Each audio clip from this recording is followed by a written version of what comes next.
อันนี้ก็เป็นทางไปเมนมันก็มองนี่ก็หมออยู่หมอในการฝึกคันผู้ใดเพิ่นบ่ย้านผีเพิ่นก็ฝึกได้เหมาะสมกับการฝึกฝนภาวนาเป็นเม้นยวนขางวัดป่า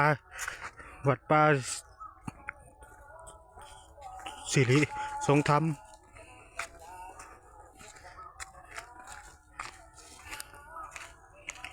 ห่างจากวัดประมาณ100 เมตร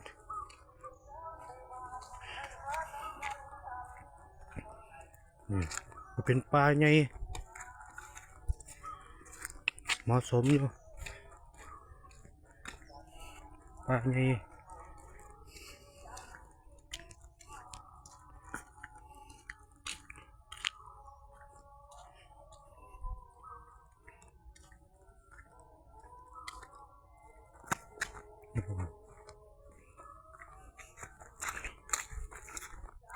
เพิ่นก็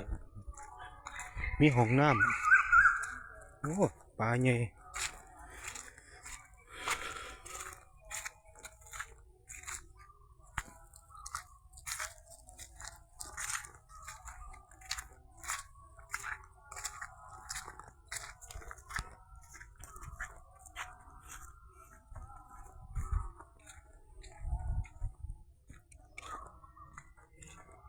เพิ่น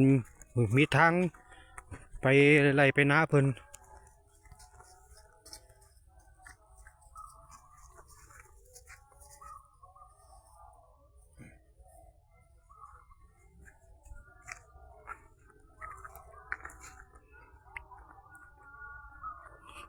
คันผู้ใดเพิ่นบ่ย้านผีก็สามารถมานั่น